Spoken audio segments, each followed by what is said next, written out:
Hello नमस्कार, welcome back to the channel. आता चालू आहे डिसेंबर आणि डिसेंबरमध्ये आम्हाला कच्च्या काय राखायचं सुख भेटलं आमच्या स्टार्टिंगला दाखवलेल्या आंब्यामुळे.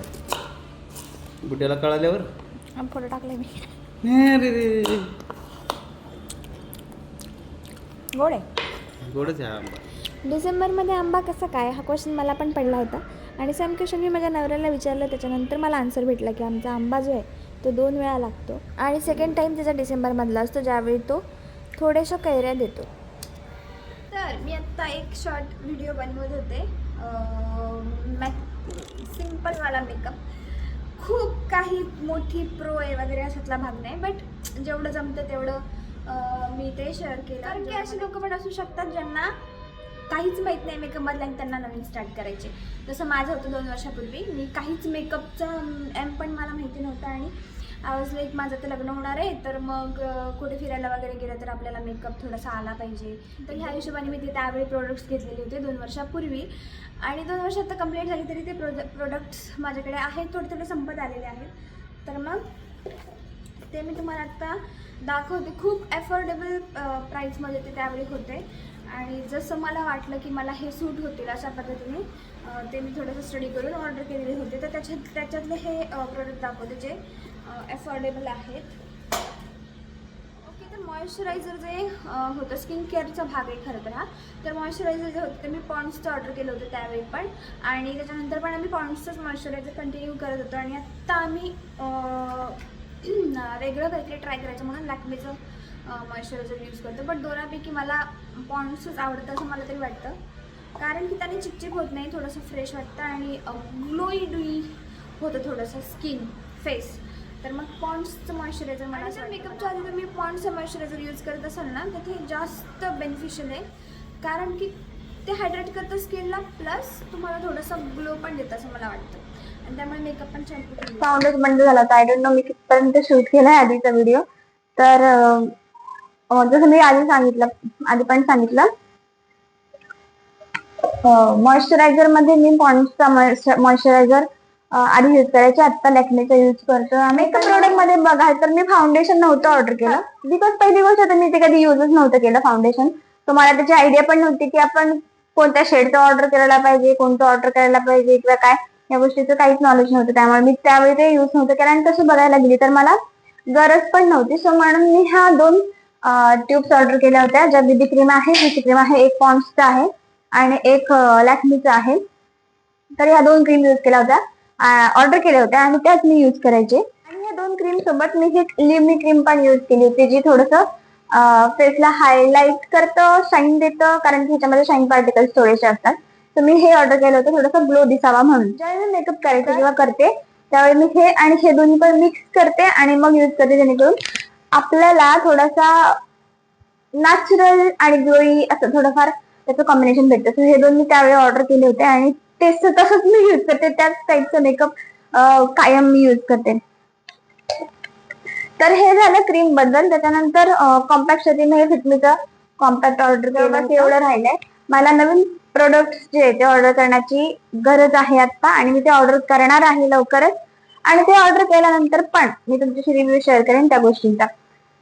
त्या सगळ्या गोष्टींच्या शेड्स कोणत्या आहेत, कितीला आहे आणि कुठल्या वेबसाईट वरून ऑर्डर केलं होतं वगैरे, या गोष्टी मी लिंक डायरेक्टली पेस्ट करेन डिस्क्रिप्शन बॉक्समध्ये, तिथे जाऊन तुम्ही चेक करू शकता. तर हे स्वीट ब्युटीचं कन्सिलर पण मी ऑर्डर केलं होतं त्यावेळेस आणि ते बघू शकता. अजून एवढे म्हणजे मी त्याला जास्त युजच नाही केलं, मला असं वाटतं त्याची गरजच नाही पडली, पण हे यूज करून संपवायला पाहिजे.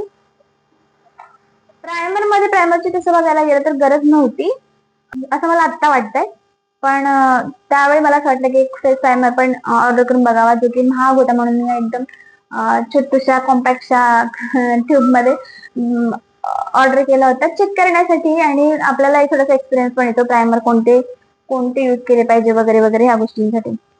त्याच्यानंतर ही लिपस्टिक नायकाची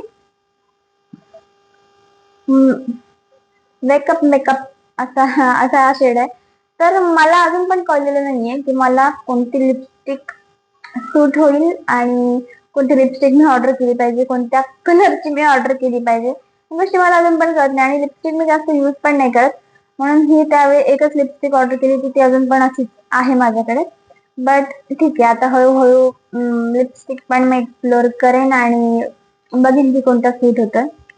सो हे सिम्पल, एकदम सिम्पल मध्ये आणि त्याची प्राइस पण थोडी कमी आहे, तर मग तशा हिशोबाने ती ऑर्डर केली होती त्यावेळी न्यूड कलर मध्ये. आयशॅडो पॅलेटसाठी मी नायकाचं आयशॅडो पॅलेट ऑर्डर केलं होतं. सिम्पल आहे, क्यूट आहे, छान आहे आणि अफोर्डेबल पण आहे. जर तुम्ही बघितलं तर ह्याच्यामध्ये 4 कलर किंवा शेड काय म्हणतात त्याला ते भेटते. 2 शिमर मध्ये आणि 2 बेसिक वाले. जर ह्याचा कलर एकदम बेसिक मध्ये गोष्टी वाटतात त्यांनी हे आयशॅडो पॅलेट यूज केलं तरी ऑर्डर केलं तरी चालेल, बिकॉज हे खूप बेसिक वाले आणि जास्त कॉस्टली पण नाहीये, त्यासाठी हे ऑर्डर केलं होतं. नंतर लायनर मध्ये माझा आधीपासूनच फेवरेट आणि आधीपासूनचाच जो मी यूज करते तो लॅक्मेचा हा लिक्विडचा जो आयलायनर आहे तोच ऑर्डर केला आणि तोच मी यूज करते आधीपासूनच.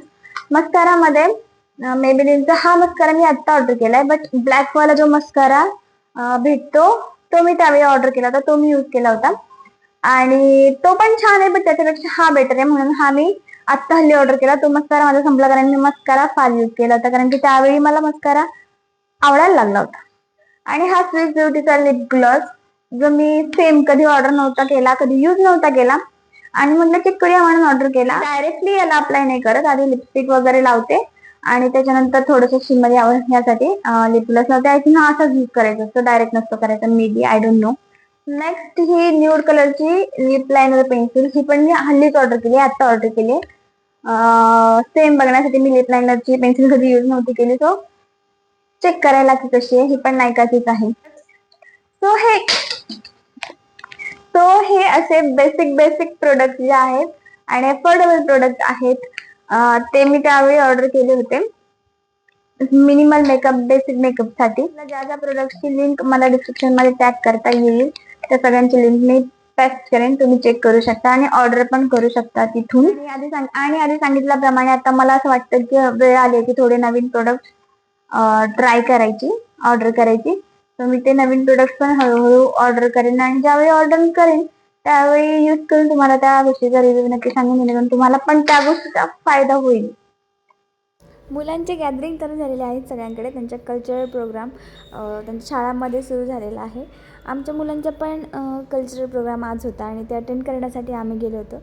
या सगळ्या गोष्टी बघून आणि ह्यांचे डान्सेस वगैरे बघून आपल्या बालपणाची स्वतःची आठवण आली, कारण की मी ह्याच्या आधी कल्चरल प्रोग्राम कुठल्या शाळेचा अटेंडच नव्हता केला, तशी वेळ पण नव्हती आणि पुण्यात असल्यामुळे ते गोष्टी पॉसिबल पण होत नव्हत्या. खूप छान छान डान्सेस होते, खूप छान छान सॉंग्स निवडलेले होते आणि ह्यांचे जे आउटफिट्स आहेत ते भरपूर जास्त क्यूट होते.